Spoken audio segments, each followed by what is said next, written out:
Never thought I'd be the guy who blocked his own parents from his wedding, only to find out a year later they were right about everything.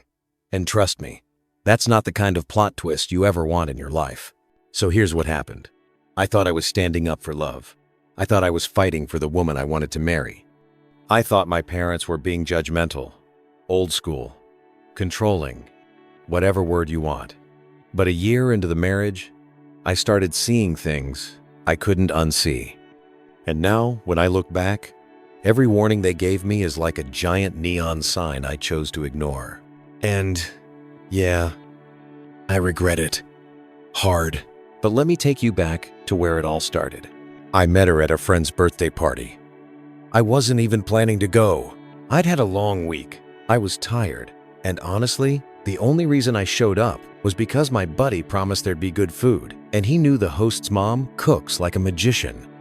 But then she walked in, my future wife, with this big, bright smile and the kind of confidence that fills a whole room before she even says a word.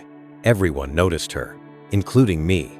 She came up to me first, joking about how bored she was and how she needed someone normal to talk to. So I guess I was the normal one in the room.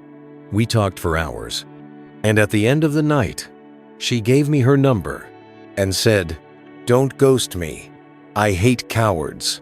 I remember laughing because it felt playful at the time. Looking back, yeah, that line hits different now. Our early days were perfect, or at least they felt perfect. She loved going out, trying new restaurants, shopping at places I'd never even heard of. She'd pick something up, look at me with this little smirk, and say, "You like when I look good, right?" And of course, I said yes. I mean, what guy wouldn't? But the spending, man, it started adding up. At first it was cute. Then it became just another dinner, just another dress, just another weekend getaway. And every time I hesitated, she'd say something like, "You don't have to if you don't want to, but my ex never made me feel guilty about taking care of myself." Instant gut punch, every time. I told myself it was fine. I liked treating her. I liked making her happy. And honestly, I'd never dated someone who made me feel that wanted. It was like she was shining a spotlight on me everywhere we went. So when I brought her to meet my parents, I expected fireworks in a good way. I thought they'd love her. Because why wouldn't they? I mean, I loved her. But the moment she left the room to take a call, my mom gave me that look the one moms have where they don't even need words. And my dad just sighed in that way that says, "Oh son, what are you doing?"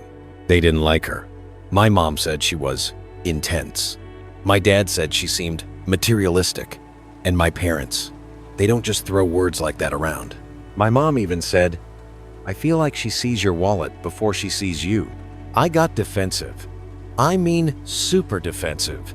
I accused them of judging her too fast, of being too old-fashioned, of not understanding modern relationships. I told them I finally found someone who made me happy, and they couldn't just tear her apart like that. But the more I pushed back, the more they doubled down.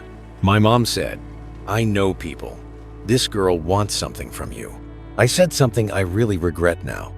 "You don't get to decide who I marry." And my dad, calm as ever, replied, "We don't." I was so angry I couldn't think straight. And then the wedding planning started.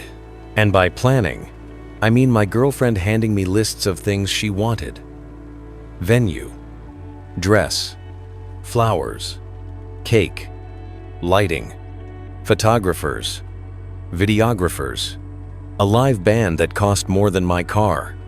Every time I asked if we really needed something, she'd either cry or get annoyed or say I was ruining the once-in-a-lifetime experience. My parents tried again, gently this time. My mom called me and said, "If you're happy, we'll support you. But please slow down. Something's off." But instead of slowing down, I sped up. I set a date, I arranged everything, and yeah, I told my parents they weren't invited. It's the single worst decision I've ever made. My mom cried. My dad didn't say anything. He just said, he hoped I'd never feel the pain of being shut out of your kid's life like that. I didn't care. I thought I was choosing love. The wedding happened. It was beautiful, expensive, over the top, exactly the way she wanted. And for a while, Things were good. Married life was exciting. She loved posting pictures, loved showing off gifts. I got her. Loved talking about future vacations. I was happy to provide. I worked long hours, picked up extra shifts, even dipped into savings a few times. I told myself it was normal to spend money when you're building a life together. But the little things started piling up. She always wanted something new, always wanted to upgrade, always wanted a small treat after a stressful day, which somehow always meant expensive shoes or spa appointments. And the weirdest part? She didn't seem interested in me. Not really. She loved the things I gave her. She loved the lifestyle I could provide. But me, my thoughts, my dreams, my struggles, those were background noise. Whenever I tried to talk about finances, she'd get annoyed and say, "Why are you ruining the mood?" If I refused something, she'd immediately compare me to her exes again. She'd say things like, "I thought you wanted to take care of me," or "I guess I was wrong about you." It was manipulation, but I didn't see it yet. I just thought I wasn't doing enough. Things escalated when I found out she'd opened a credit card in both our names without telling me and maxed it out on clothes, beauty treatments, and a weekend trip with her friends. When I confronted her, she didn't even look sorry. She just said, "You make good money. You'll figure it out." That night, lying in bed next to her while she scrolled online stores, something hit me. I felt empty. Not sad, not angry, empty. And that's when all those little memories of my parents' warnings started bubbling up. My mom saying she felt like my girlfriend saw my wallet first. My dad saying, "We hope you're right, but we can't unsee what we see." I didn't want them to be right. I wanted to believe I chose better. But the truth, it was sitting right next to me, buying another pair of heels on my card. A year into the marriage, the turning point came. My company had layoffs. I didn't lose my job, but my hours got cut and my income dropped by about 30%.